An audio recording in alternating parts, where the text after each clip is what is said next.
listening to You Would Think, the Philadelphia Flyers podcast. I'm your host, Kyle Collington, and joining me today, the one and only Mr. Kevin Durso. How are you, buddy? I'm doing well. How are you? Oh, I'm doing all right. It's been a couple of weeks. We are full-blown into our summer schedule, and we will be talking about the playoffs here in just a second. We do have a little bit of Flyers news to get to before that. In the meantime, before we jump into today's show, check out our YouTube channel. Search You Would Think over on YouTube, and you can find us over there. Our episodes go up usually about 8 o'clock on Sunday nights, so you can find us over there. All right, getting right into it. Flyers really are the belle of the ball in the free agent coaching market, huh?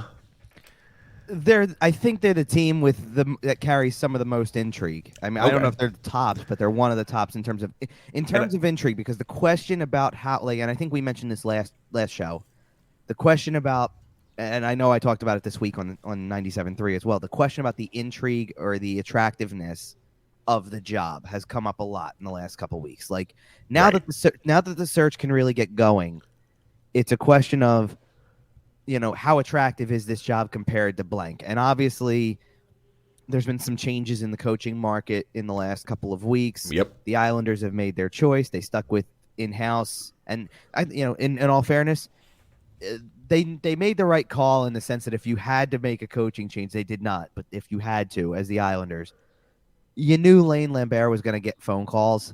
Right. Because he's a highly touted assistant in the league. So that seemed like a natural move for them. So, okay, that's fine. But it takes them off the pick. Like, they're out of the picture now. Right. So you're looking at, Winnipeg, Detroit. And for a while, that's really all that there was. I think it's pretty safe to say that Edmonton does not have a coaching vacancy anymore. Because, no. We'll get into the reason why, obviously, when we get to the playoff stuff. I don't think they have a vacancy right now. Right. Even if they do, the longer that all this plays out in the playoffs, the less likely they are to get anybody who's, any of the high-value targets. Well, maybe that's – I don't want to say that because there's so many guys out there that are. You're not wrong. They could still get somebody, but I don't know that you would turn – I think at this point, I think you wouldn't turn the page permanently to anything more than what's currently working. And, there's when we get to the Edmonton thing, we'll go into more of that, with the playoff stuff. But the celebration at the end when they win – kind of, from a coaching standpoint, he looks like he knows something's working, and there's – that little bit of magic dust that gets sprinkled over a team in the playoffs. Yep. Something's going on there, and in a good way, obviously. So they don't really have a concern. I agree. I am curious about Florida now, and we'll get into them in the playoffs as well, but I'm curious about Florida because that question's going to come up. Yeah, the fact that we don't know, and it's already been several days, is interesting. No, I think that gives you some clarity, to be honest. Because if it was something, I think you would jump right in. Okay. But they also haven't affirmatively removed the interim tag either. Well, that's what I'm saying. I guess it's a question, but the fact that it's still up in the air one way or the other. Right. But then you add in, we've talked already about Vegas and Dallas and those vacancies coming in as well. So you've got a few. There's still a few teams out there. Yeah, and so the Flyers have interviewed, as of right now, that we definitively know of, we're looking at 3 names, right? Right. Could be more. I feel like we'd know a lot more about the other names if there were, but let's start with those guys. Right. We got John Tortorella, who we've talked about a little bit on this show, who confirmed it live on the air that he interviewed for the Philadelphia Flyers head coaching job.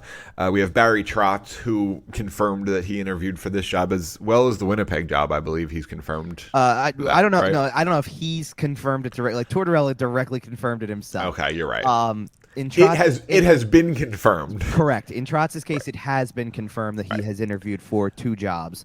And then the third name on the list is a little bit out of nowhere if you're not paying super close attention. A guy named Mike Vellucci. Tell us who Mike Vellucci is. Okay, Mike Vellucci is a member of the Pittsburgh Penguins. Right now he's an assistant coach for the Pittsburgh Penguins. Has been in the organization for the last 3 years. Coached 1 season as the head coach / GM of the AHL team in Wilkes-Barre Scranton, and before that was involved with the Carolina organization. I find this decision to interview him to be fascinating for this reason. His position with Carolina, because he coached for a while. He coached for a long time, levels below, right, the man has put his dues in. Oh, yeah. This is a progression. Like, this is a guy who has not had been a head coach at the NHL level, but has done just about everything else that you can think of. Here's the interesting part to me, especially when you consider the state of the team and this kind of, because let's put it this way. Let's talk about this with Barry Trotz for 1 second before I get into it with Vellucci, because Barry Trotz, no secret, kind of has his eyes on management post-coaching, correct? Like it's been out there. Okay, so you start to think about, in Trotz's case, if you're going to go somewhere and coach, you're probably going to end up going wherever you think the easiest transition will be. Okay. If that's Winnipeg, that's Winnipeg. If they see a path where, even if it's just you're coaching for 3 years, and when you're done coaching in the 3 years, you're going to move straight to the front office. And we've talked about Winnipeg being home for him, so there are other factors at play there. Well, right, but I'm saying like if that's a game plan that they want to go with, right, then that might work in his favor. If the Flyers are sitting here saying, listen, we're not really looking for anybody who comes into the general manager position or anything close to that. We strictly are talking coaching here. Right. We're looking at a bench boss job, and that's it. I don't know that he's necessarily interested in the typical, here's a 5-year coaching contract. Okay. Right? Like I don't know. I don't want to dismiss it. He's interviewed with the Flyers. We can't take that away, but I don't want to dismiss it. And from the Flyer standpoint, like that's what I'm saying. I don't want to also dismiss the fact that they may be so hardened on, hey, we're looking for a coach. We're just looking for a coach. No input on the construction of the roster itself. Right. You're going to get here's your players. Find a way to make it work. Right? Like that could very well be the case. What would make it interesting to me is Vellucci spent a long time. He spent 5 years with Carolina, eventually shifting over to coach the Charlotte Checkers in the AHL, where he was coach/GM again. Right. But prior to that, and during the 2 years he's coaching the team in Charlotte, the AHL team, he's also got the title of assistant GM and director of hockey ops for Carolina. Interesting. Now you tell me why you would be interested in a coach at this point. Who helped assemble the current Carolina Hurricanes? Who had his hands all over the current Carolina Hurricanes. Exactly. Hi, the team that's in the Eastern Conference, or one game away from the Eastern Conference Final. Yes. We'll talk about that later. Right, but that has been among the best teams in the NHL regular season wise for going on at least 3 years now. Right, since his players would have come up and made an impact. Right now, granted, the last 3 years and all this time, he's got nothing to do with them. Sure, but let's put it this way: you can't deny that every year we ask the question. Is this it for Pittsburgh? Are they done? Are the glory years over? And just about every year, they're getting something out of somebody. Right. And he's part of that bench, whether you like it or not. Like, he's part of that group. Yep. He's finding a way to do something in his role under Mike Sullivan that works for that team, that gets them into the playoffs. I mean, let's put it this way.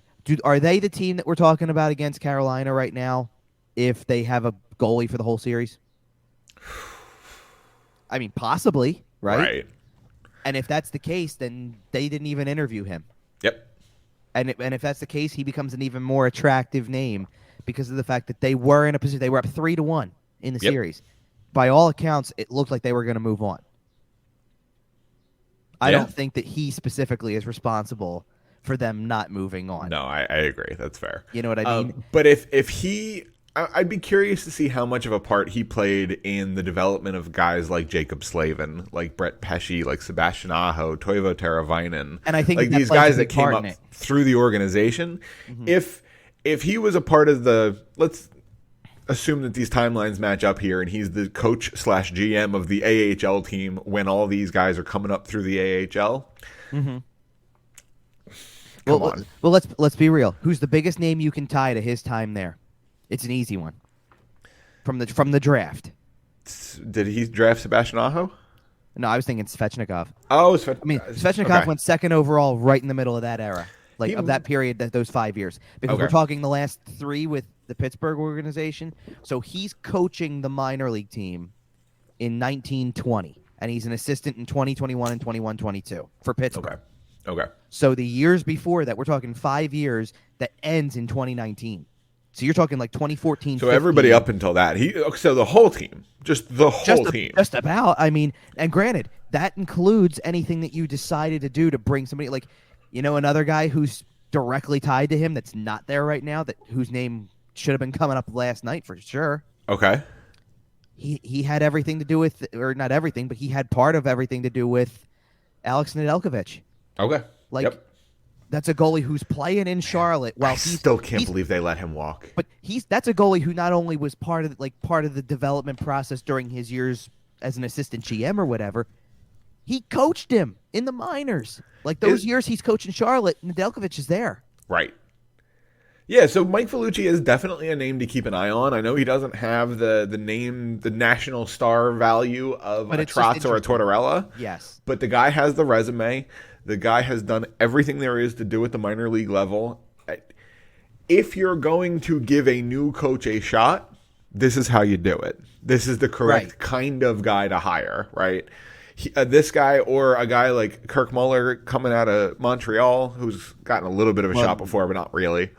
Well, now he was with Calgary, by the way. So yeah. So everybody who listens to us is gonna know him from Montreal because there was you can't deny there was the whole beef that happened in the bubble when with Brendan Gallagher and all this stuff and the video gate where they had an angle that nobody else had, sent it to the league. Crazy. Got Matt Niskanen suspended for a game as a result. Still didn't win the game. We talked about it a little bit before the show. The bubble was insane. The whole thing was, yeah. Just that whole thing, that whole summer, that whole month of August is a fever dream. It's really funny to watch the ties to the bubble now that are coming up in this coaching search. Yeah. Because let's put it this way. Again, we already mentioned the three names we can, that can be confirmed to have interviewed with the Flyers. Kirk Muller, Elliot Friedman said they have interest in potentially, and we'll see how interested they are now that Calgary's not in the playoffs anymore. That's the whole, with any of these assistant coaches, Vellucci included, that's the whole interesting tie, right? If they're coaching a playoff team as an assistant coach, you can't do anything until the team's not playing. Right. So you're stuck waiting for these moments when you go, okay, now let's see how interested they really are.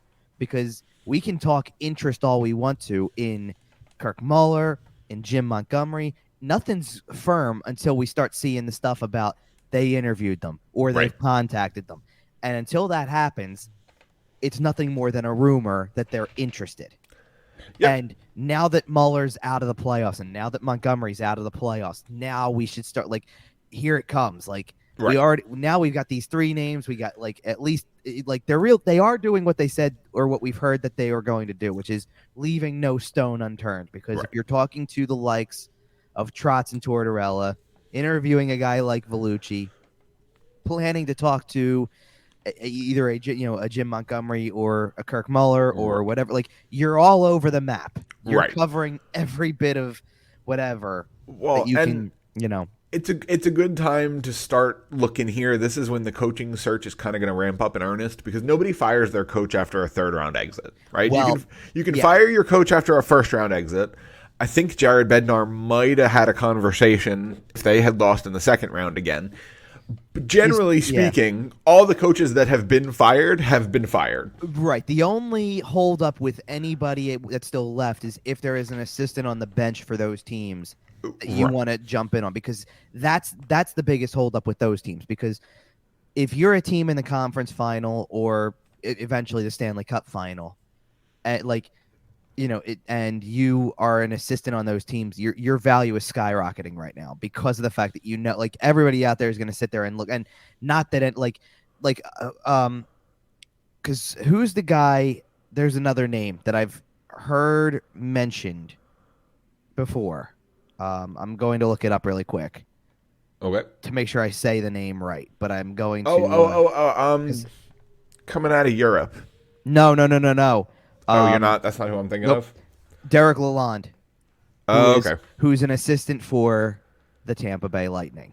Now, if you're the Tampa Bay Lightning or any other team in the league, you're not getting a John Cooper out of a Tampa Bay Lightning team because he's not going anywhere. But you certainly, after at least two, potentially three Stanley Cups in a row, you may be calling for one of the assistants going, hey, you know what? That's the guy I want coaching my. That's fair. I was thinking of Rickard Gronberg, and they're not going to get Gronberg, but it would be great. That's I had heard about him. Yes. He's the Swedish coach, right? Yes. Okay. Is he coaching he coaches the World Junior team usually. Is he coaching the World's team right now? I believe so. Yes. Okay, because I've mentioned David Quinn on here before too, and he's coaching the the U.S. World team. So there you go. You got guys who are out there doing stuff that all can come up at any point, and among those guys, because look, I'm not going to sit here and jump the gun on a guy like Mueller and say for sure that was Friedman saying that was the first time I've heard his name come up in conversation. Okay. It is not a secret that Jim Montgomery's name has come up a lot. Right, and why wouldn't he? Right, he's one gonna I'm be waiting for. He's going to be involved in all of these coaching vacancies. He's going to interview in Vegas. He's gonna everyone with a vacancy is calling Jim Montgomery. They should. Right, if they're not, they're doing their organization a failure. Well, either that or very clearly they have I don't know if Vegas wants the redemption tour project that Montgomery is, or if they just want to go in and go, listen, I'm calling Barry Trotz because I was going to say Vegas wants their best chance to win. Yes, because you got to acknowledge where Vegas is. That's what I'm saying. I'm still waiting for Vegas to go full evil empire and talk to Q. Tell me you can't say it. It's not that I can't see it. I do have to make note that first of all, there's not a lot of buzz about a lot of the if nothing else, there's the most information that's out there, or at least the team that seems to be talking to the most people is the Flyers. Yeah, they've definitely been the most publicly active. Right. I don't ever hear right now, at least, anything about all you ever hear when Vegas comes up is Vegas is a possibility. But it's there's a but statement, but they haven't talked to anybody. Speaking of Vegas, what are your thoughts on the Philadelphia Flyers potentially hiring Pete DeBoer? Because, it's no different than a lot of the veteran coaches that are out there for me anyway, because to me, I think it would work for a year or two in terms of he'll come in and he'll come in kind of ready to make the changes that he feels are necessary, and it might pay off in the early going here. He's a blank check coach. He probably is to the people who write those checks, I'm sure. If you've been listening to us for a while, you've heard us talk about the blank check mentality. And if the Flyers are going to attempt to slap a Band-Aid on it and win next year, you hire a guy like Pete DeBoer or John Tortorella or, to a lesser extent, Barry Trotz, just because I think Barry Trotz is a generally excellent coach, and you hire him regardless. Trotz, to me, is legitimately the blank check coach. There's not a value and there's not a money amount that you could come up with that I wouldn't tell you he deserves from somebody. That's fair. Tortorella, I think, knows the situation. Not with the Flyers I'm talking about, but in general. He didn't coach last year. These coaches that usually take, and I don't want to say that because let's just wait. Alain Vigneault took a year off, came back, started coaching the Flyers, and made some money. It's not like it doesn't happen. But I think a coach like Tortorella knows the importance of the resources of the organization and understands how it looks to kind of have been out of the game for a year and wanting to come back in. I don't think DeBoer is worth whatever you would give Trotz, and probably not even Tortorella. I agree. So it's hard. I get where you're coming from is right in theory. They're the blank check coaches in the sense that if you want to go out and get a guy like that, you're starting to write the check and you write a big check. This isn't Jim Montgomery or David Quinn or the assistant coach that you find attractive out there that you go, okay, that's the direction I want to go, and I'm paying the guy $1 million or 1.5 to coach my team. Right. Well, and I am interested. Because we have seen the aggression in the Tortorella and the Trotz, and, we've heard interest about some other, kind of more immediate names, that's why the Mike Vellucci interview fascinates me so much, because that seems to be more in line with what you and I have been talking about, and certainly in line with me, yeah. Setting up a little bit of a rebuild and taking 2, 3, 4 years and really setting the franchise up for long-term sustainable success. Right. And I'm kind of getting my hopes up because, I know they're going to go with the flashy, loudmouth name. They probably will. Right. Well, here's the best way I can break this down. Because, first of all, here's the reason why Vellucci sounds so good to me. and I hadn't really considered him before, maybe because we knew what names were kind of out there, and I kind of just thought, listen, it doesn't have to be a guy who wants to or has in the past gotten his hands on either development directly, like developing a roster. I mean, not player development, but like creating a roster. He doesn't have to be the guy who builds the thing. He just has to be the guy who knows how to implement a system and help players grow to their fullest. He knows how to drive the bus. I kind of said that stuff because I really didn't believe in my heart here that they were going to go out and even consider a guy who had any connections to a front office ever before. That's why I think it's going to break my heart when they hire Tortorella, because they gave us the tease with, we could have gotten, Vellucci. Could have gotten a guy who would actually set us up for a long-term... Well, the thing about Vellucci, the reason why I like it is because of the fact that, to me, it only adds the pressure that's already on a Chuck Fletcher and company. And also screw around Hextall, am I right? I guess. But I remember the Mark Friedman waiver claim, Ron. But it only adds to the pressure that they're under to build it even better, because now you've got a coach who should have his input and heard well. I mean, you're not hiring that guy just as your coach at that point. No. And that coach might be his only title, but you're hiring him and full on, I think, asking him, evaluate our talent from that standpoint. Evaluate it like an assistant GM. Evaluate it like you run the team. Evaluate this team and then give us some input on what we're missing. Like, I think all of that stuff comes into play. And I would feel that way a little bit about Trotz to that extent, because Trotz has not made it, it's not secret that he wants to have that kind of role in the future. So I know he's going to evaluate the team. Yeah, I think Chuck Fletcher would view Barry Trotz as a bit of a threat. But that's why I'm saying if you're going to view Barry Trotz as a threat based on that, then Mike Vellucci's a huge threat. That's fair, but I think Chuck Fletcher is directly worried about his job, and I don't think Mike Vellucci, a guy who hasn't coached in the NHL, is going to be getting a GM job within 3 or 4 years. Well, right, but whereas Barry Trotz. But I don't think Barry Trotz is going to get a GM job. I think Barry Trotz just wants to move into the special assistant, the advisory role. Right, but if he does that for 1 year, and does well, and Chuck Fletcher gets fired, well, I'm not. He slides right in. Okay, and here's the reason why I'm kind of shaking my head at that. Chuck Fletcher doesn't have that kind of time. That's fair. Like, Chuck Fletcher has... Well, I'm assuming that the first 3 years with Barry Trotz coaching work out fairly well, and that's why Chuck Fletcher's still there in 4 years. Well, right, but see, at that point, then you're not worried about whether or not the guy has management say anymore. You're right. You're not, like, to me, the reason why, if you don't hire Barry Trotz, if you don't even hire Mike Vellucci, and I don't see any reason why, if you do, okay, I can understand why you wouldn't get Barry Trotz. I don't understand why you may not be able to get a Mike Vellucci, who's never coached at the NHL level as a head coach, who may, after all of these years in the league, probably wants it. Oh, yeah. That's the guy, because I brought up earlier, the attractiveness of the position. Because there's a lot of people that are putting it at the bottom of the list and are saying, it never usually used to be this way, that people didn't want to come to a team like this. Can you blame them?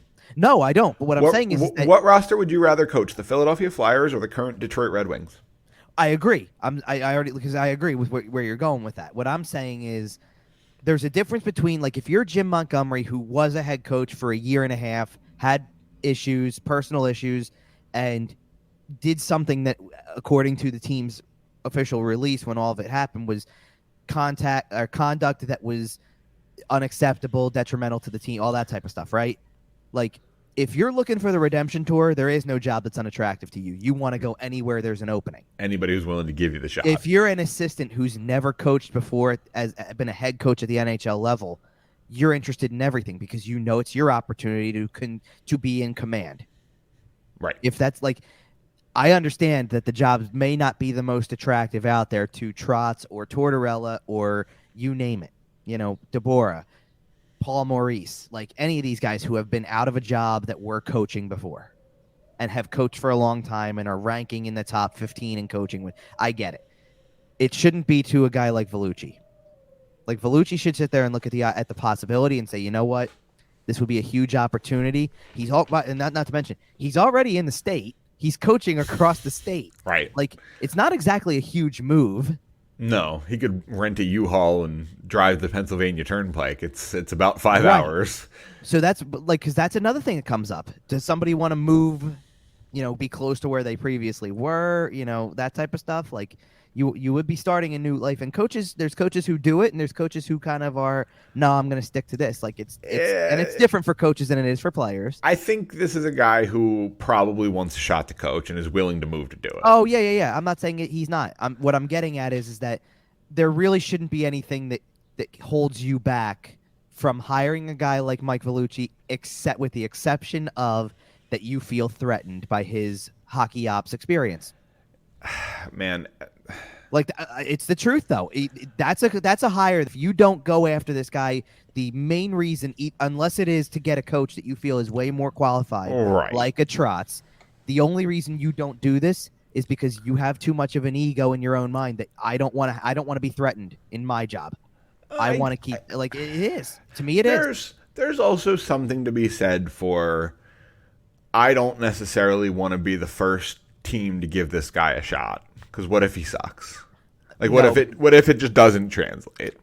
And the problem with that thinking is there's quite literally, I think, almost no way to suck worse than what you've done in the last 2 years, that you're sitting here going, what if, like, honestly, if you're going into it afraid that an assistant that you hire is going to suck, then you don't get where you are. So did the Flyers hit rock bottom this season? I mean, not completely, because they didn't finish dead last, and okay, because just the way you said, there's almost no way to suck worse. Like, I don't disagree with you. Like to me, I'm saying that not from a coaching standpoint. Like, to me, if you've got experienced head coaches, Alain Vigneault was coaching this team at the start of the year. You've got Michel Therrien and Mike Yeo on the bench as assistants who also have head coaching experience. You fire two of them. You put Mike Yeo in the spot, and by the end of the year, Mike Yeo's telling you could have Scotty Bowman or Toe Blake coaching this team, and it wouldn't win a game. Then you can't get worse with any assistant in the league, if that's the way you're talking. Yeah, but they're going to throw a whole heap and pile of money at Nazem Kadri and Johnny Gaudreau. They can try. Well, they can try. They can try to. I don't know that they'll even get the opportunity. All right. But we don't have anything definitive about this Flyers head coaching search. Like I'm just saying, to me, that's a guy who, like, if you're not interested in hiring that guy, ultimately, I think you feel like it's a threat to your position in the front office because of his front office experience. There's a difference between looking at him as an assistant, and we all know that the call for Jim Montgomery is probably coming at some point. Sure. We've heard other names too. I don't want to gloss over the fact that we haven't mentioned Rick Tocchet, who Friedman keeps bringing up, by the way. Elliot Friedman has brought up regularly that he thinks he's going to get an interview. It's crazy. It's crazy that Rick Tocchet might be higher on other teams' lists than the Flyers. I don't think it is. I really don't, because Chuck Fletcher has kind of always had this outside the organization mentality. It's not Chuck Fletcher I'm worried about. Then who are you worried about? You know who I'm worried about. I'm worried about the people who are telling Chuck Fletcher what to do. Robert Earl Clark. Okay, then. And Bob Holmgren. I'm stopping. Paul Holmgren. I'm stopping you right there then, because I want you to tell me right now, because John Tortorella got an interview this week, right? Yeah. Oh, I'd pay money to see him and Bobby Clark publicly fistfight. No, that's not what I'm saying. The way that it's been phrased is that there are people in the organization who are really high on Tortorella. Yeah, I know. I wonder who. Uh-huh. Come on, like it couldn't be more obvious. Hey, Paul. I don't even think. Hey, Bob. I don't think it's Paul Holmgren even. I think it's straight up. If Bobby Clark has his hands all over any decision here, hey, Bob. That's who he wants. It's not 1978 anymore, Bob. Now here, can I make a counter though? In defense of Tortorella. Yeah, sure. I don't mind torts, for the record. Right, because I don't think that he doesn't have a pulse on today's. He does a little bit. Like he there are times where he says something like awful that doesn't mesh with today's game at all. I think half of that is him just being a devil's advocate for TV. To be honest with you. It might be. It could be as much because he represents the grumpy old white guy. Like, and here's the thing: it could be as much of a bit as Taka taking the phone call on TNT was when AV got fired, right? Like, it could be as much of a bit as that was.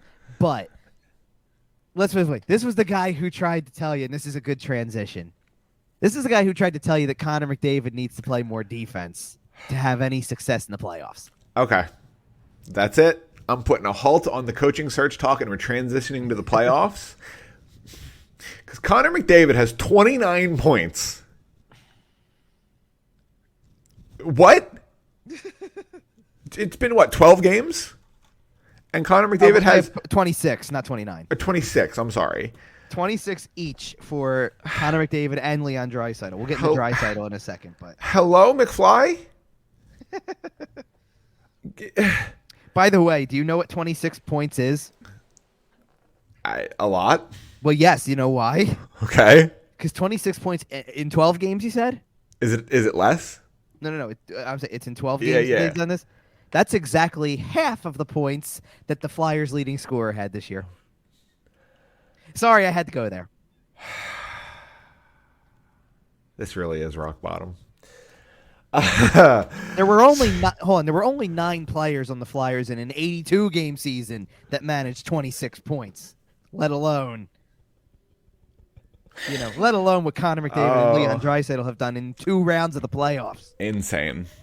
Absolutely Draisaitl, absurd. I got to give Draisaitl the bigger props here for saying I'm not to take away from McDavid. McDavid's the best player in the world. I've said that before. Right, but Draisaitl is doing this on one leg. Right. He's not close to 100%, and he looks like he is even better than normal.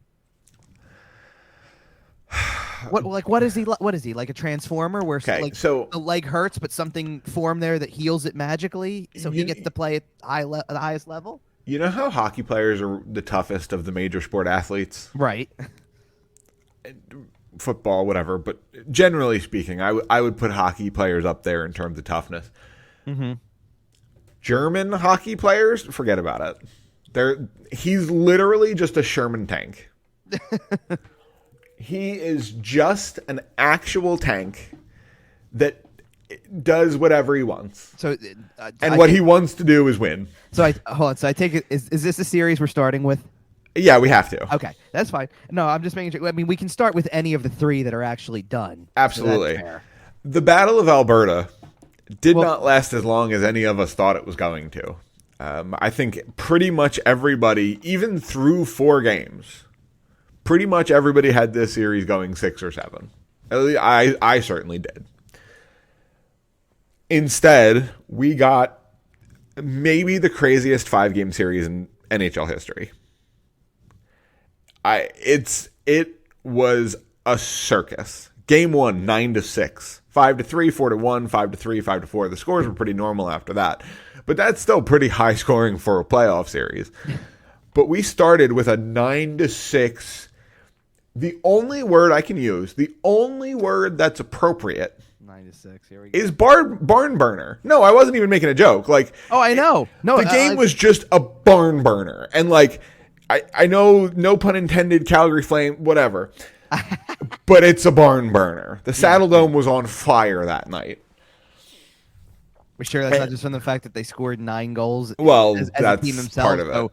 So they wore out every feature that they've got when they score a goal. Brady Tkachuk delirious in the crowd. Well, I mean, his brother scored a hat trick in that game, so you can't blame him.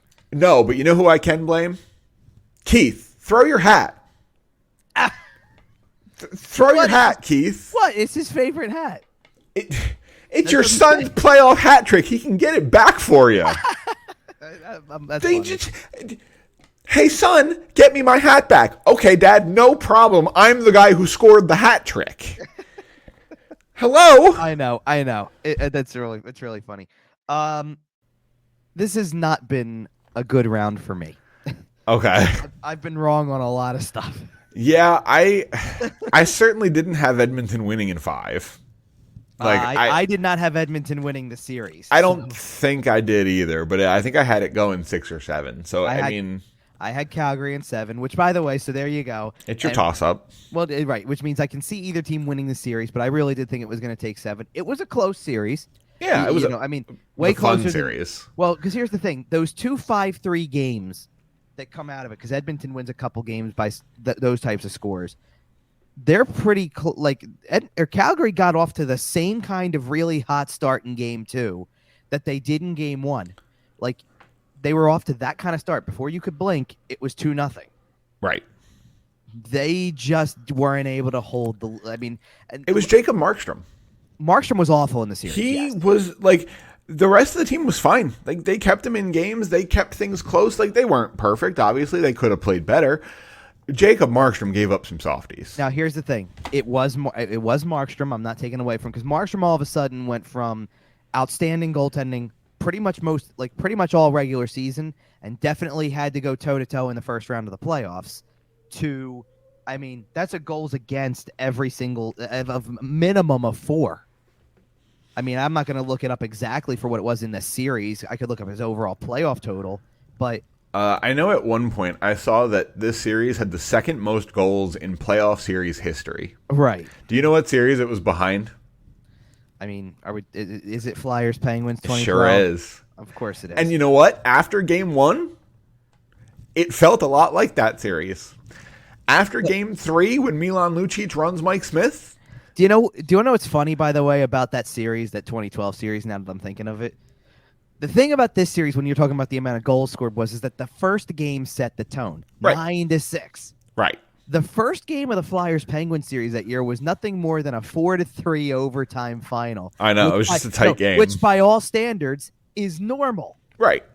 No, then you got 8-5 and 10-3 in there and stuff like you know what I mean? Like, yeah, but then it secured back up. The last 2 games were 3-2 and 5-1. Relatively normal scores.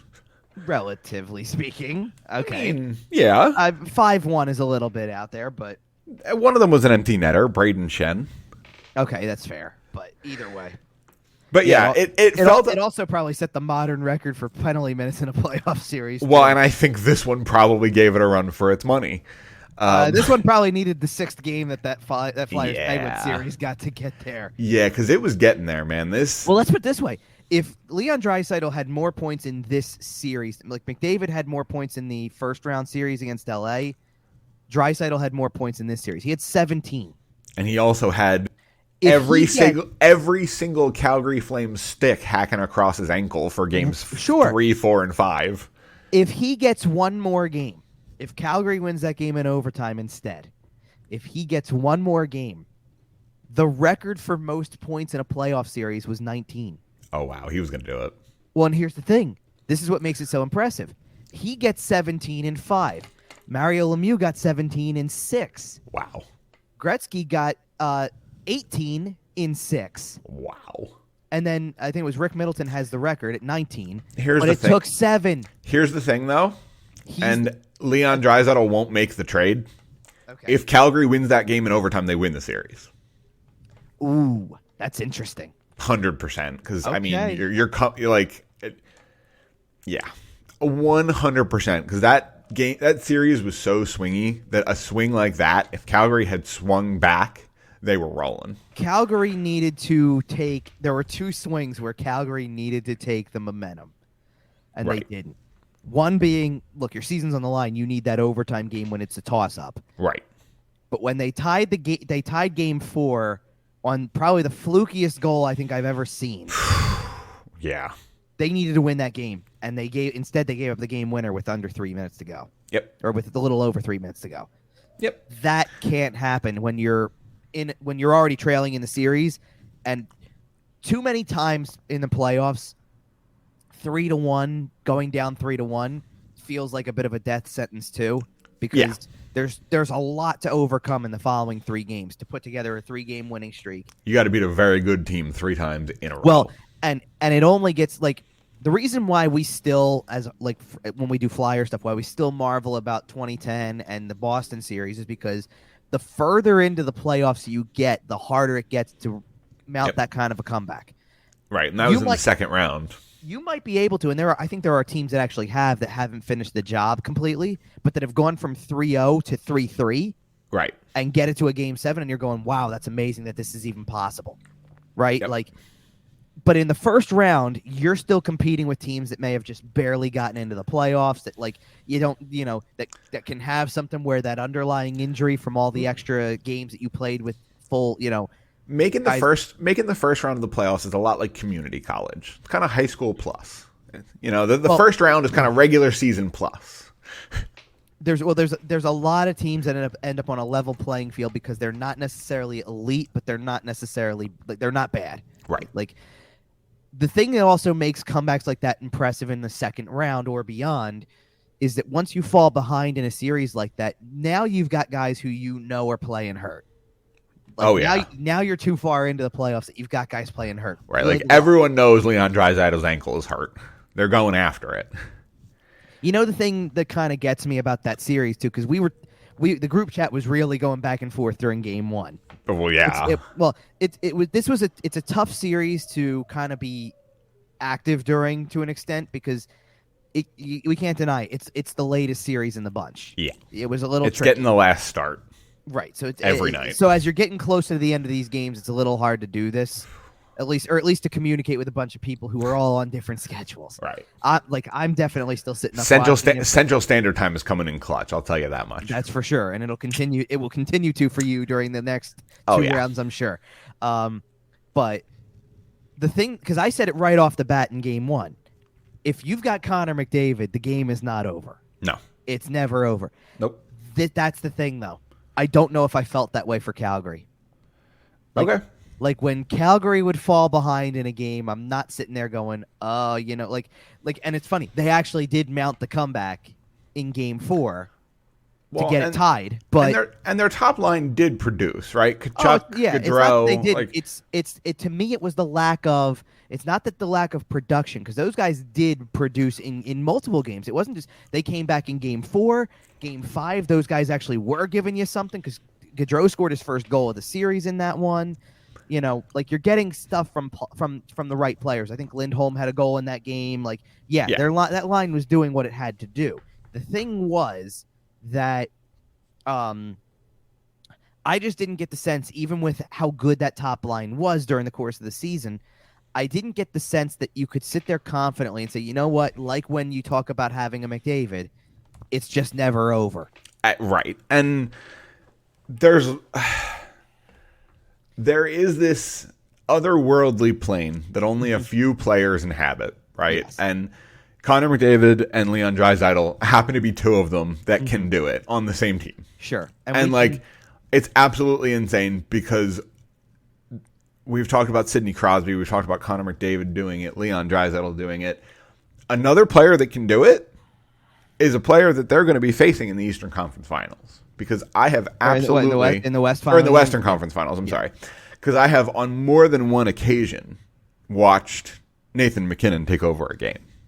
I want to sit there and talk before we get into the West Final completely, because I want to stick to. I did want to jump to the other series in the second round. Yeah. I was just transitioning over to Colorado. So I don't want to just jump into Western Conference Final preview right now.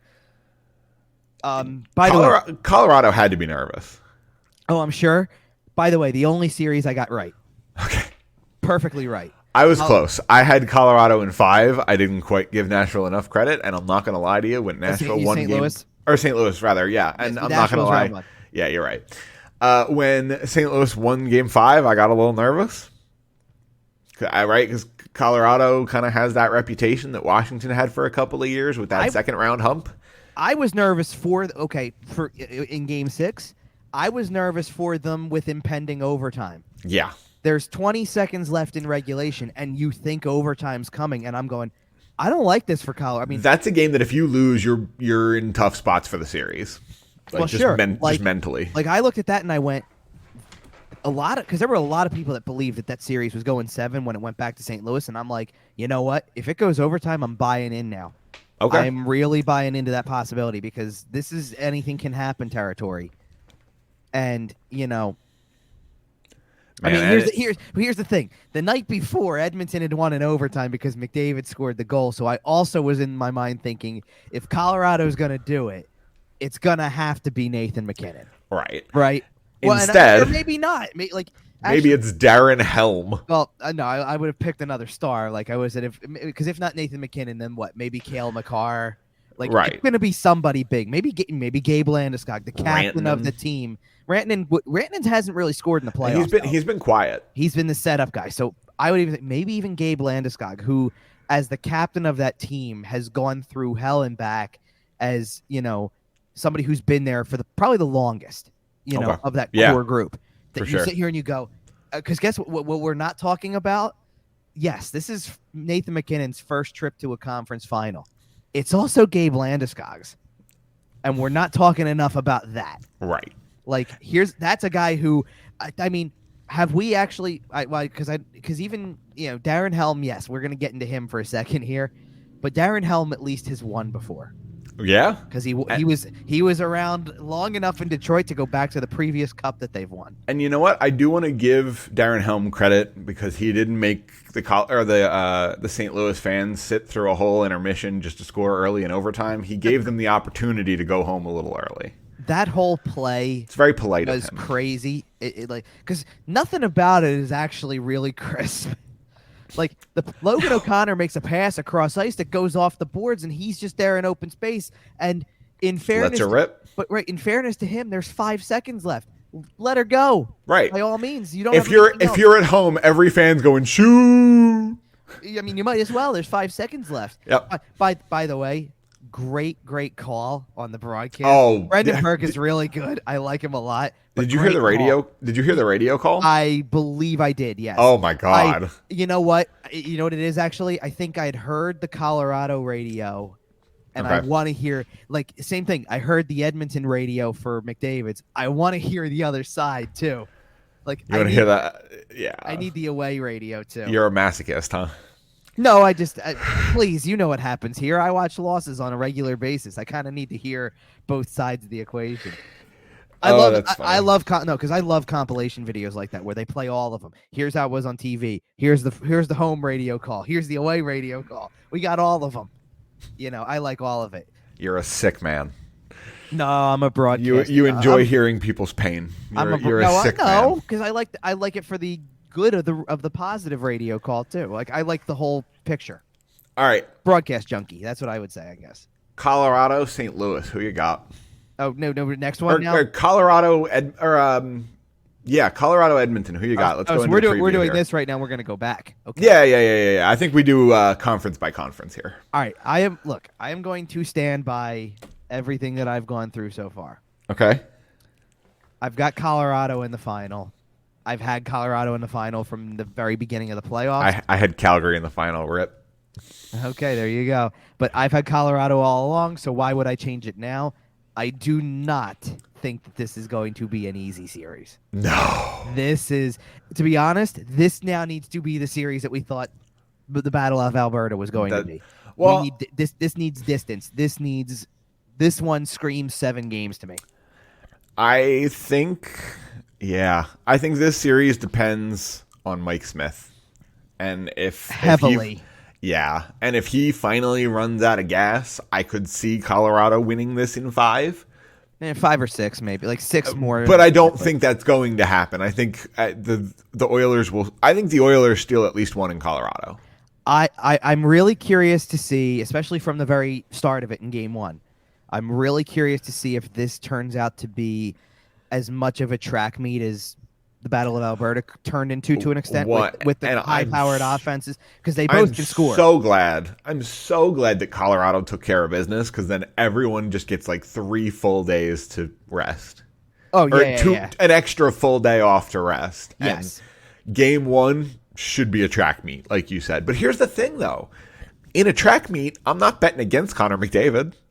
Well, right. Well, and here's the thing. Don't tell me. I know, you pulled out. You already played the Mike Smith card here, and that's fair to do. I mean, the guy let in a shorthanded goal from center ice and threw his hands up in the air like somebody else was at fault for it. Like he got bumped, right? I'm not completely convinced with Darcy Kemper either. I don't disagree with you. He's had some moments. I don't know that he has completely stolen you a game yet. The way that, if Tarasenko aside, I think Edmonton has better shooters than St. Louis. Yes. And St. Louis made him look mortal.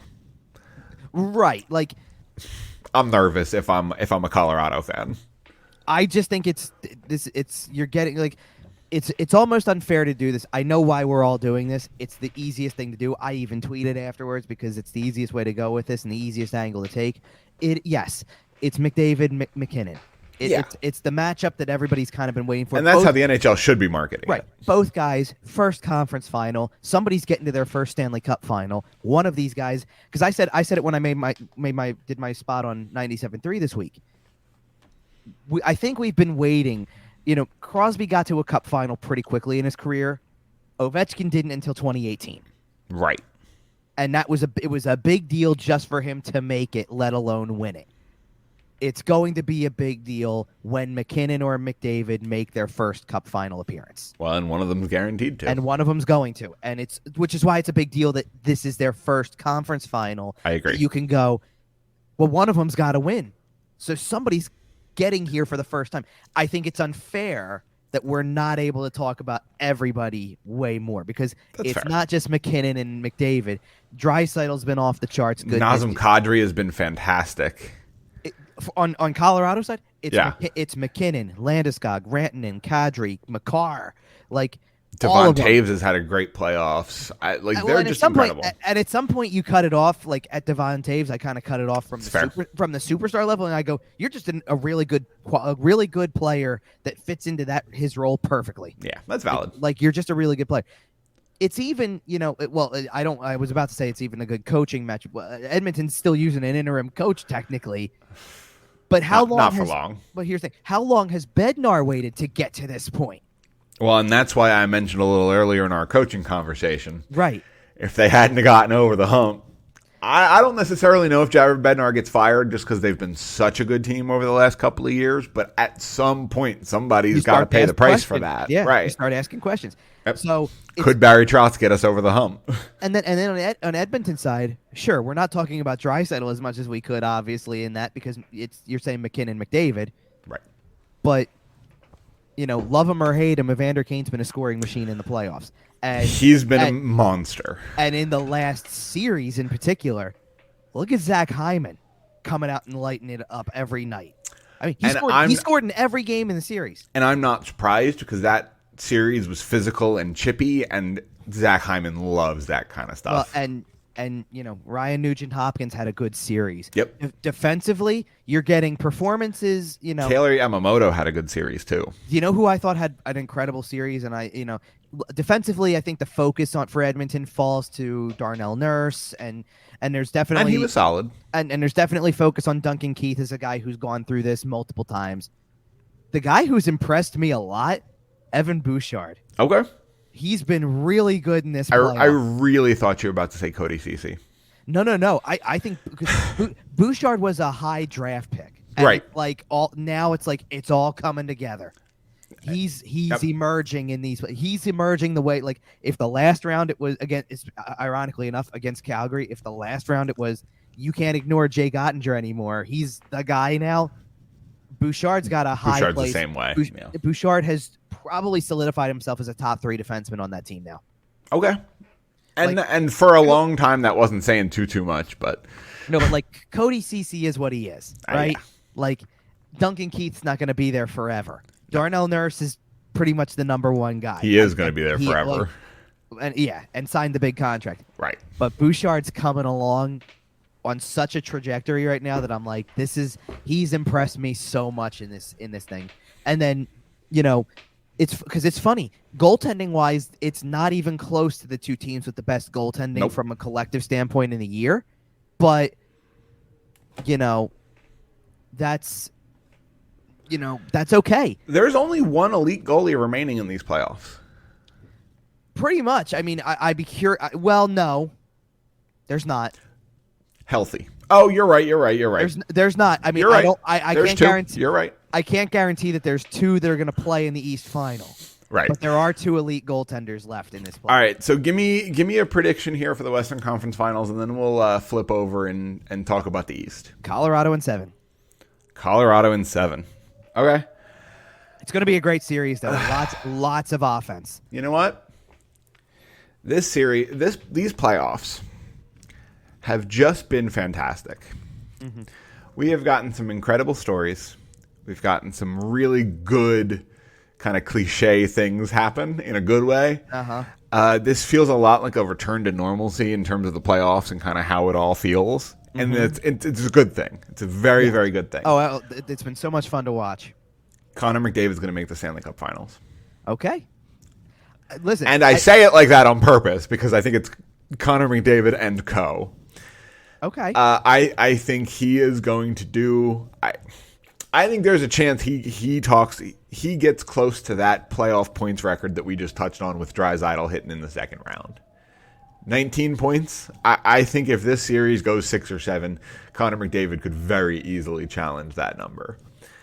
So he's also on pace to do Gretzky-like things, by the way. I don't know if we've mentioned that. Can I make a bold prediction now based on the way you're talking? Okay. If the Oilers do make the Cup final, because I don't know if there's a way for this to happen without it. McDavid wins Art Ross, or McDavid wins the Conn Smythe no matter what. McDavid might win the Conn Smythe no matter what. I agree. I 100% agree. And it depends on what elite goalie is on the other side and how that series looks. But yes, I agree with you. I believe it's something that hasn't happened since Jaguar in 2003. That was the last time a player on the losing team won a Conn Smythe, if it were to happen that way. I believe you're correct. And I don't know if a skater has ever done that. That's a good question. Right? Because I know... You're thinking of Hextall, too. I know Ron Hextall did it, right? And there's not a whole lot of Conn Smythe winners out of the losing team. Wait, I think Reggie Leach did it. Did he? In the losing effort, yeah. That's funny. The Flyers have a lot of history with the Conn Smythe and losing, apparently. But bottom line. Okay, so I have the Oilers in 7. I really believe that. If he makes a Cup final, win or lose, he might be your Conn Smythe winner. I don't disagree with you at all. Because he's having that incredible of a playoff that I think that you have no choice but to acknowledge. You have to consider it. Yeah. You have to acknowledge it. Oilers in 7. Okay, and look, like I've always said all along, it's the coin flip. If it's 7, if I feel like it's going to go 7, it means I can see either side. And I really, to be honest, the last 2 games of that series are what turned me on that. Yep. I think in general, I would have just said Colorado. I would have moved on. I would have made it quick and easy. Actually, if Calgary would have found a way to win that series, I probably would have said Colorado in 6. I do also want to mention real quick before we move on. Yes, I do indeed believe that Blake Coleman scored and that it's a conspiracy to get Connor McDavid through. I don't know about through. Okay, I cannot vouch for that. I believe that I do believe it was a conspiracy to get that game overtime. Okay. It was close enough to the end of the game, which, by the way, I find foolish. The team's up 3-1, and you got 2 of the best players in the world on the other side that you're going to give an empty net situation to with 2 minutes left. Right. I think that they might be able to find a way to score a goal in a series that had a ton of goal scoring. Yeah, but you still got to do it. I would have more appreciated, to be honest, if you really wanted McDavid to make the next round and did it in a conspiracy way, you would have had the extra home game. Yeah, you're right. Then you would have said, we're setting this up so that he has to win it at home. That's fair. So I think that's a little extreme. I get where people are coming from with that. I do also agree that was a good goal. There was no distinct kicking motion whatsoever on that play. No. I'm sorry. There were a lot of people pulling out receipts. From the overhead angle, I will give this the credit it needs. From the overhead angle, it looks like he thrusts his leg towards the goal line a little bit. My issue is he looks like he's starting to fall over. I agree. No, I agree. You're losing control of what your body's doing, and it hits off his skate. On the whole, I am in agreement that this is a goal, but that one particular angle, I will agree that it does look a little bit like he is pushing his foot forward to attempt to kick the puck. So there were people who kept receipts. There were people who were pulling up videos of other calls this year. Yeah, you know the one was the big egregious one? Well, one was an Ottawa one because he turns his skate and literally directs it. But there was another one. I know. I didn't see it right away, but it was later. I saw it, and I don't remember which game it was from. Yeah, I can't remember. No, but do you know which one came to mind for me? And I could have pulled up the video. I didn't do it because I wasn't going to harp on it. But it's not a big deal to me. It happened. It's over. It's done with. Edmonton still could have won the game in overtime. there was enough time left to tie the game and then win it. Let's be real. And they were up in the series 3-1, so they probably were moving on anyway. Right. But do you remember the goal back? And this is a while ago. This is pre-Alain Vigneault getting fired in the Flyers season. No, I don't remember. Okay, I blacked that out. Well, there was a goal against Toronto, or that Toronto scored in November. William Nylander. I think I do remember. It went off the toe of his foot. He didn't exactly kick it. His foot moved like a kick later after it hit it. But he definitely tried to kick it. Well, he tried to direct it. He moved his foot knowing it was the only part of his body that was going to get on the puck. Right. And that was called no goal on the ice and overturned to a good goal. Right. Yeah, and the fact that this was called a good goal and overturned to no goal is what got me. Like, if they had called it no goal on the ice... Hang on a minute. Hello, gray area calling. Kevin, are you trying to imply that there nobody knows what this is? That there is occasionally some inconsistencies with how the NHL makes calls? I just thought that was a pretty bad one. Yeah, you wouldn't be trying to imply that, would you? That would be... No, come on. Colin Campbell doesn't. No, never. Oh, what? I'm sorry. Am I going to get it? What? Am I supposed to get an email later about the fine that I get for that? Right? Or maximum allowable under the CBA. I mean, I can pay it. I would appreciate it if I didn't have to, though. But I would, Well, the equivalent for you would be like $1.50. You're fine. Okay, fair. I can do $1.50. All right. On to the Eastern Conference really quick. Just skip some avocado toast. You'll be okay. All right, so East Coast, we got to talk about the series that has ended first. We'll talk about the Game 7 on Monday in just a minute. I don't know if anybody on planet Earth outside the Tampa Bay organization was expecting this result. The overall end result, yes. The team that won, maybe not. Right, but I'm talking about an absolute. That's an ass whooping. There's no other way to say it. Florida, okay, they kept things competitive for the most part, but they were never a threat to win the series. Did they hold the lead at any point? Yes. In Game 1, I know they led. Because they did win. They held the lead in Game 1 for 2 minutes and 21 seconds. They might have at one other point in time, too. Okay. I'm going to look, but Game 1, they held the lead for 2.5 minutes. Game 2... Corey Perry scored first. Game 3, Corey Perry scored first. Game 4, the Panthers didn't score at all. Right. Florida Panthers held a lead for 2 minutes and 21 seconds in that entire series, and it was in the first period of Game 1. Okay, so here. You want my take on the series then? I mean, yeah. I know you do because we're doing a show. Absolutely. I'm not going to talk about Game 4. I'm not even going to talk about Game 3 because those two games, in the grand scheme of things, didn't matter to me. The series ended on Ross Colton's goal with 4 seconds left. Yes. That's it. End of conversation, end of story. Yep. Because everything lined up perfectly for Florida in that game at that point. Okay, you know what?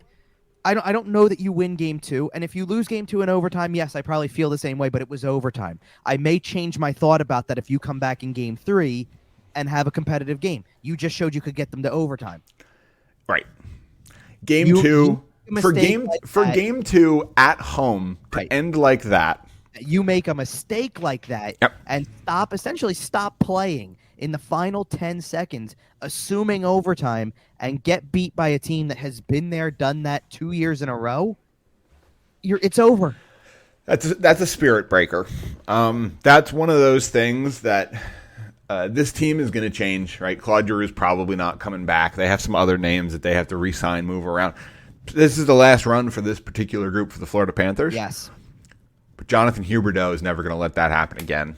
Barkov is never going to let that happen again. They shouldn't. Right. The guys who were there, the guys who are staying, the guys who are that core are never going to let that happen again. Yeah. That's...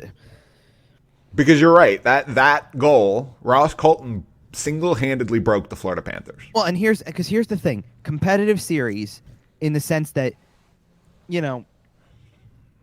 like, I go back to Game 1. You're right. They barely, I know they barely led in Game 1. Right? Like, they led for 2 minutes. They get the first goal. By the way, Corey Perry scored Tampa's first goal in the first 3 games of that series. Oh, wait a second. Corey Perry was electric for that. No pun intended. You said they led for 2 minutes, right? Yeah. No, that's not true. Is that not true? No, because it was 16:22 of the second period. So they led. Oh, you're right. I'm sorry.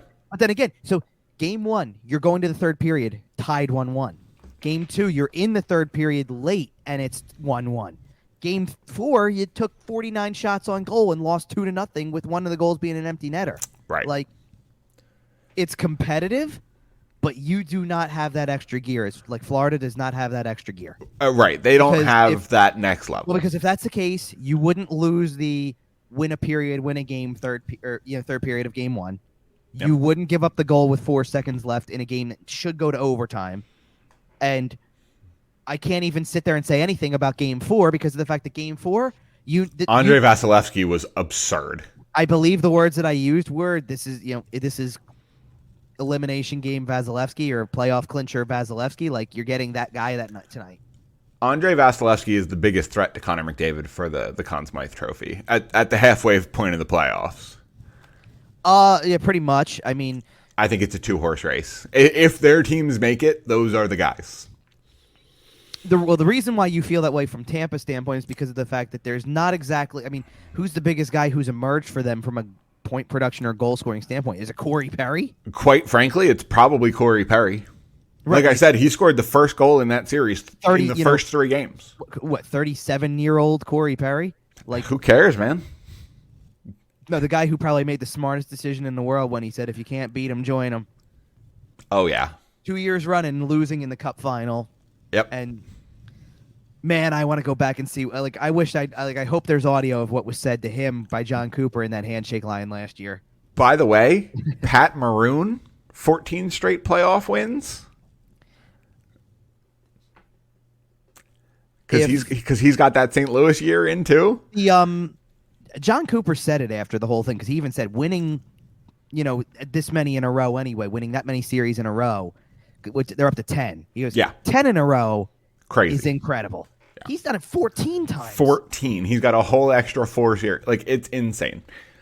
Okay, they're approaching, and I got to give you credit for this because you turn around and right after they won in the first round, we're like, okay, it feels like they're going to go back. They're rolling. They're running it back. Yep. And I'm on board with enough of that now. I stand by sweeping the President's Trophy winner is enough to convince you. Sweeping the President's Trophy winner without Braden Point, without getting much goal scoring at all from your top guys. Like, I think they finally got some scoring from those guys like later. I mean, by the way, Vasilevsky 49 save shutout in Game 7. That's all you need to know.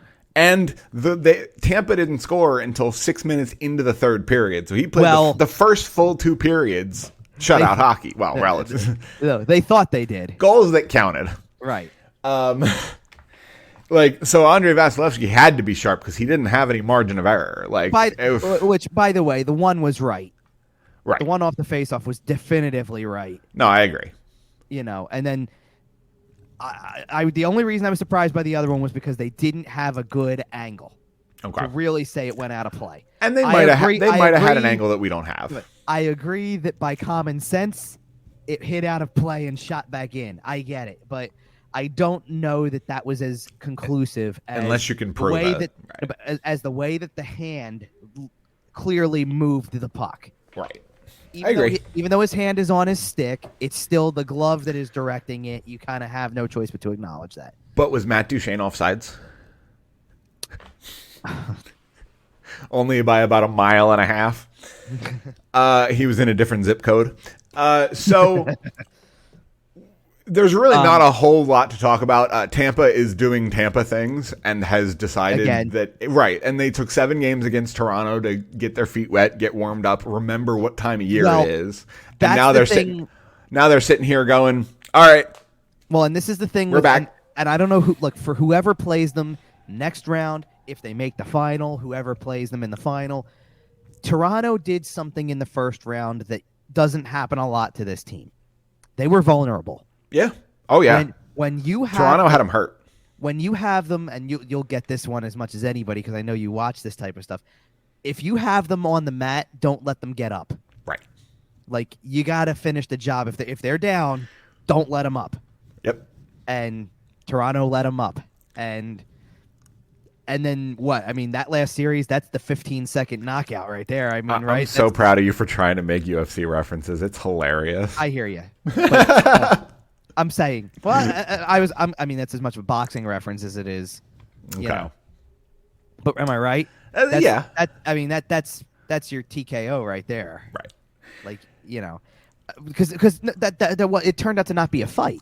I mean, It's just not much of a fight when you go to if you're getting swept in the second round. Yeah, and it's not much of a competition. We would be remiss if we didn't mention Claude Giroux here because he just looked so sad. He looked man, and I'm not laughing at the pain that he's feeling, but man, he looked so sad. He's as responsible for it as anyone else is. Like the whole team kind of just disappeared outside of. I mean, the one guy I'll give credit to because he did everything he could. It's not Sergei Bobrovsky. No, nope.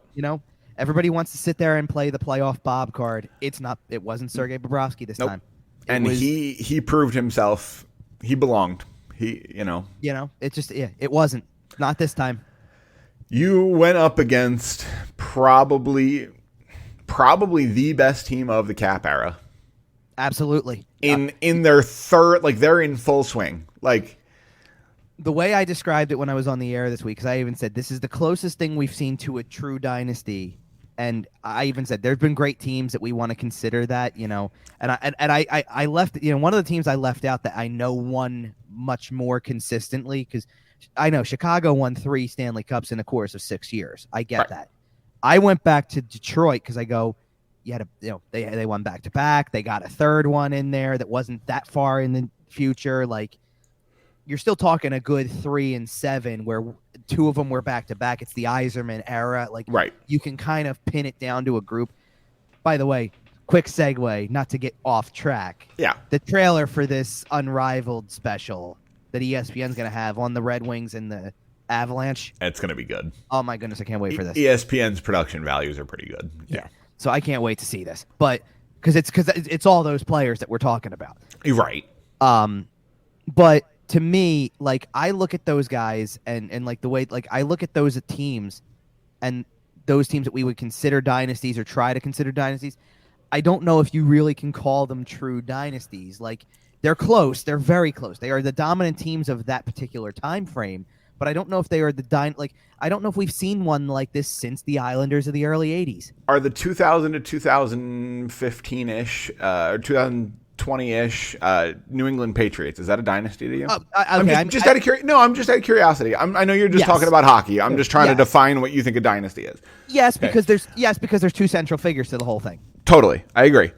I think to be a dynasty, you have to do at least 3 and 4 or 4 and 6. Okay, and so in fairness, it's not consecutively, but the Edmonton team of the 80s falls in line too. 4 and 5 is very much a dynasty. Oh, absolutely. And then they won another one in 1992. Right. So like it's not like there's 5 of them in the course of an 8-year span. Right. I mean, look, we're talking about a team that's made the conference finals 6 out of 8 years. And in the 6 years, I mean, let's put it this way. Do you want to run down the 6 years exactly? Cup final, 1 game short, first round sweep, 2 cups. Yep. And then the one year they missed, just everyone was horrifically injured. Yep. And then I don't remember what happened the other year, but I imagine that the year Steven Stamkos broke his leg? I'm sorry, I threw the sweep in there because I'm talking about the conference final appearances. You're right. The years they didn't make the conference final was the year they got swept, and yes, the year and then the year got hurt. Everyone was horrifically injured. So the six conference finals are make a cup final, missed by a game. So two Stanley Cup wins, and this. So when do we rename the Jack Adams the John Cooper Award? By the way, I think I had said something about because we were talking about this last show. And I mentioned that coaches don't last for that long. And I said Cooper was the coach for the last 8 years. He was the coach for 8 years before he won a cup. Right. He's got 10 under his belt with this team. If John Cooper ever leaves Tampa Bay, 31 general managers should pick up the phone and fire their coach. Yeah, pretty much. I'm not joking. I know. I'm literally not joking. We should get an entire clean slate, fantasy draft the coaches, NHL 22 style. Like, by the way, everyone should be fired. By the way, your case to rename the Jack Adams the John Cooper Award doesn't hold any water because he would actually have to win it.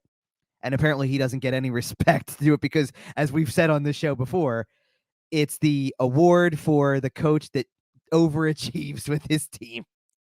Pretty much, right? I mean, that's the joke that we've made. It's that the Jack Adams is the award for the coach who overachieves the most. Oh, right. And the problem is he set the expectations so high that he doesn't do anything. The team is just good, so they go, okay, that's how it's going to be then, right? It's boring at this point, right? So it's like Patrice Bergeron with the Selke. Like, he probably should be a finalist every year, but some years he's not just because he's so expected to be excellent. No, he's been a finalist, 8 years in a row? I guess that's fair. Something like that, and he's probably gonna win it for the 5th time. Well, especially if there's that inkling that he might be done, he'll definitely get one more as a lifetime achievement. I'm not convinced yet, but it's close. I mean, I agree. Nothing's been said yet, so I won't be convinced until he actually says it. But I think he's retired unless Quebec City gets a team. Oh wow! Well, that's not happening this year, so right, exactly. I don't believe that because of the fact that basically I thought he said he's either only playing in Boston or he's retiring. So yeah, he's going to stay in Boston and finish it out. I think if he plays, it'll be in Boston. I agree. All right. Well, do we want to get to this other series while we have? Yeah, we have 1 more minutes. We have one series left. There is a Game 7 on Monday between the New York Rangers and the Carolina Hurricanes. Whew. And there's so many teams. And this series just has been a great playoff series. It really has. I mean, this is your standard Eastern Conference, going back to the Patrick division. This would be a Patrick division series, right? Like going back in the day, it's fantastic. Yeah. Here's the thing with the other series that we've talked about already. It's really hard to argue because at this point in time now, the 4 series have all gone different lengths. Yep. Someone swept. You had one that was done in 5, one that was done in 6. The one that finished in 6 ended in such a way that it was dramatic. It feels like you were that close to 7. Right. So Darren Helm scores with 5 seconds left. So it lived up to the hype. The Battle of Alberta lived up to the hype in game, but the length, like we all thought it was going longer than that. And we all wish we had gotten a 6th or a 7th game. Well, it was just the way that everything broke, though. Right. Like Calgary was right there. The games were incredibly competitive. It just didn't end that way. Like, right. Like it's that thing. So this is the series that I think has given us everything we expected. Of course, it was not the series that I had going 7. I had it going 6. Right. Carolina did everything in their power in Game 6 to look as awful as humanly possible for parts of that game. I mean, did they turn it on later and get beat by a good goaltender? Of course they did. Yeah. Like they were a shooting gallery at different points and turned it on. But the first period, Antti Ranta, thank you for playing tonight. I mean, yep. Awful game and that's why I think Carolina's still going to win the series, because I think that now, first of all, I don't know why they are the way they are. Well, are you talking about the fact that they have 2 things are true about the Carolina Hurricanes? 1, they have not lost at home. That's the first part. 2, they have not won on the road. And I, for the life of me, cannot figure out why they are like that. Like, why they are so different. Like, I can understand if you haven't won on the road or have not lost at home and you're getting some breaks and it's 2 close, words. but you're doing it. But 2.5 words with a parenthesis in there. Okay. Rod Brindamore. Okay. You get line matching at home. You do. I think this series is so close and so tight and so competitive that is literally the difference right now. Line matching to me was not the reason they lost Game 6, though. I agree. No, I agree. Like, to be honest, if we're being real, I was shocked that they even made the goalie change, because on one hand, I get why you would do it. If you felt like the game was starting to get out of reach, yes, you're looking for some momentum changes there. But it's out of reach, then rest Ranta for Game 7. Well, and I think that's the motivation. And maybe that's the motivation. But it got to 2-0, and I'm sitting here going, well, you can't pull him right now because you got to think you have a shot. So call your timeout. Right. Do something. You got to do something. This game's getting out of hand on you. Your goaltenders let in 2 really soft goals. I mean, just 2 brutally soft goals to start the game. Well, I mean, everything from there, I have no problem with. I mean, they gave up 3 goals after that. One's on a 5-on-3. One was a backhander that I don't know if he could even have a prayer to stop it. As of 5 days ago, which is the latest update I can find. Okay. Frederik Andersen was practicing with the team. I hope that they think they're going to have him for the next round. I wonder if they think they're going to have him for Monday. So here's the question, though, that I like. The best way I can look at this series: The question I got asked on the air, the first question I got asked about the playoffs anyway, was which team is better equipped to take on and compete with Tampa Bay? Carolina. My answer was, very diplomatically, I guess, Carolina's the better team to be competitive with Tampa Bay. But I think that the Rangers have the one X factor, which is the goaltender. Yeah. Because if you're looking for the goaltender who can take care of Tampa Bay, I think it's Shesterkin. Man, he's been otherworldly. Like, he has been, like, we've talked about Vasilevsky, and he's been incredible, and too. You can't deny, back to the wall, he had the best game he's had in the series. Igor Shesterkin has been nothing less than stellar for the New York Rangers. He was outstanding. We've talked about McDavid being the Conn Smythe finalist for the Oilers, and we've talked about Vasilevsky being the Conn Smythe finalist for Tampa. Shesterkin for the Rangers. Shesterkin has been living up to his Hart Trophy nomination. 1,000%. He has played and incredible hockey. You're right. If that's the case, and again, if by some chance, I don't think it's going to happen this way, but if by some chance we got an Oilers Rangers Cup final, I think McDavid's in the driver's seat for the Conn Smythe win or lose. Yeah. And, well, I don't know, man. If Shesterkin drags him to a cup. Yeah, well then come on. Yeah, okay. Well, see, here's the thing. Then I think that Edmonton would be winning the cup. If McDavid comes out of that series, say that series goes 7 games, and he comes out with 2 goals and 2 assists, and the Rangers win, and they win the final 1-0. You're telling me Shesterkin's not getting the Conn Smythe? Get out of here. Right. And here's the thing. Obviously, and not to go back to the West with it, but Edmonton's the one team that carries the hopes of an entire country. Right. Well, I don't necessarily know how much they care about that, how much they feel that pressure, but. Well, no. But he's Canadian. He knows. That's fair. He carries the weight of that from '93. So let's be real about this. Back on this Carolina Ranger series, right? Because now we have to start looking ahead to whomever comes out of that, and then from there, right? So we'll play the what if game. Let's start with Carolina because they have that stellar record at home, and I'm not really willing to bet against them at this point. Right. And they have home ice for Game 7. So if Carolina goes up against Tampa, where are you at on that? Well, all right. So let me do this as the best way I can do this. Yeah. In my mind, I just don't feel like I don't see a way that Carolina loses this game because they've been that good at home. I agree. They've now been involved in 2 7-game series. When they played Boston, they obviously looked like the better team in Game 7 after not at all looking like the best team in Game 6. Right. And I think you're getting the same equation here. It's going to need to be Shesterkin's absolute best if they're going to finally find a way to beat that team at home. Okay. If that's the case. It's going to absolutely have to be their best. But I think it's a lot closer than the other ones. I still give it to Carolina for now. Carolina was my pick going in. I give it to Carolina for now. Now you're asking me, moving on, who they play. Yeah, how that series goes. I don't think it matters. Really? You think Tampa's just steamrolling, huh? I got Tampa in 6 no matter who makes it. Wow. Okay.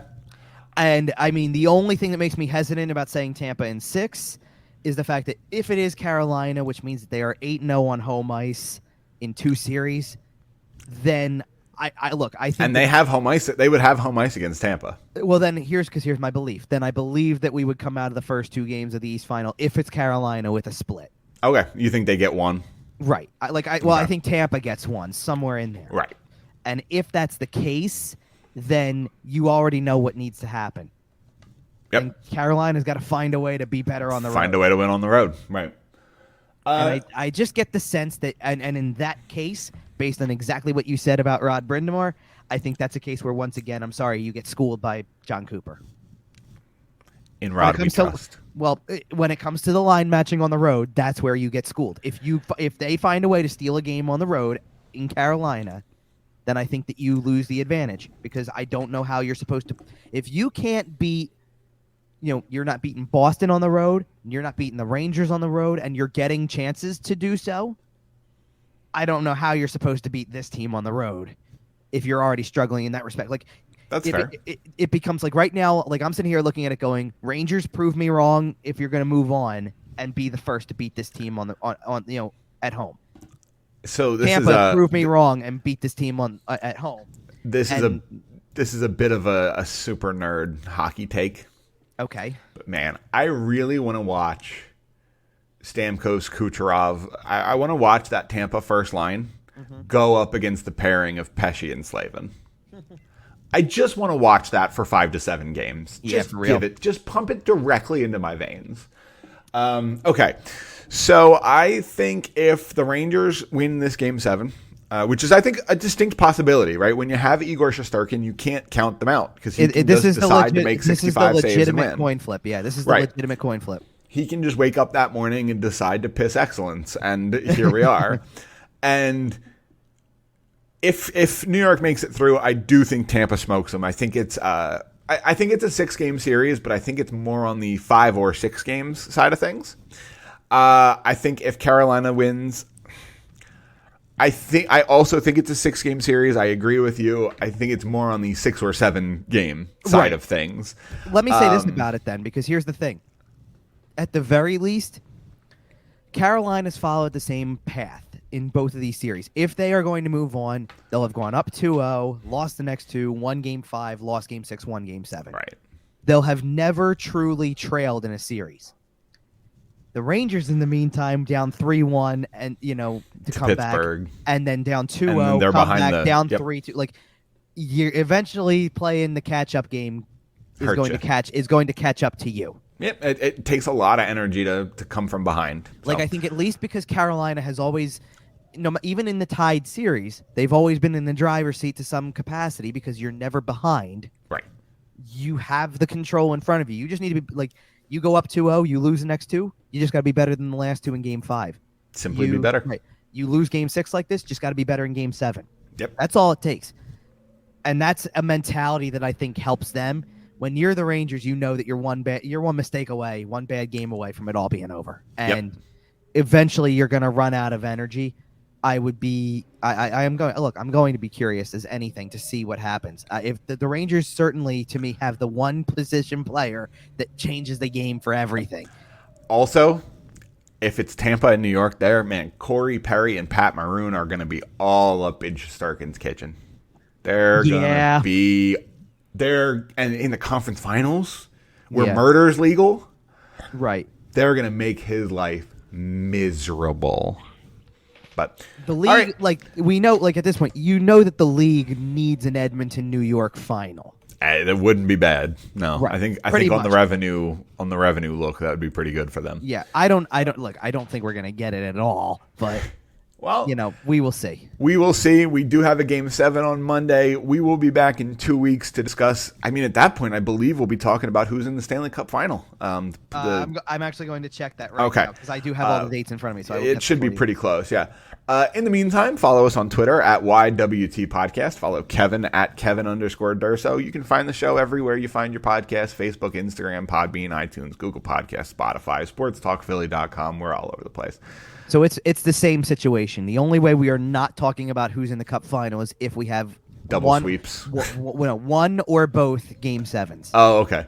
In terms of because game 7 of the West would be on that Sunday. Okay. And we might do a Monday show if that's the only game up. We might do a Monday show. I would not be opposed to that. And then the other game 7, for whatever reason, I don't get this, but for whatever reason, is Tuesday.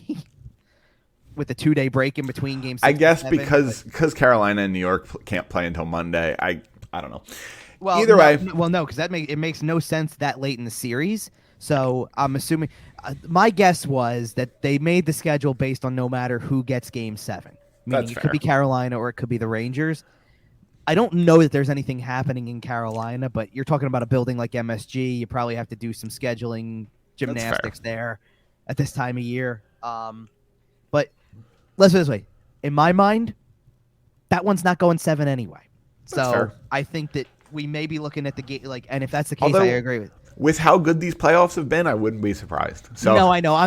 That's more me jumping to your side and going, it's Tampa Bay. I can't do it anymore. They're just, I think that it's going to be what it's going to be. But I do think that I think if we get a game 7 from Colorado Edmonton, we might just have to push that episode back a day. Yeah, we'll figure that out. To figure that out. Well, and here's the thing. I don't want to put it past us to be in preparation. I mean, maybe we should be prepared in any of these 2-week gaps to jump in with a emergency show. Yeah, oh, absolutely. If a coach gets hired in that time too, because I think that we're going to need to talk more about that. I agree. So we'll be prepared for that. If something happens, obviously we'll jump in with a show. But if not, we'll be back in 2 weeks and getting ready for the Cup final. I can't believe it's already. This is flying by. I don't like that. That's the part I don't like. Yeah, we're already halfway through. Let's stop the ride. I don't want to get off. Well, that and days like today when you're sitting here going, there's nothing tonight. Oh no. I know.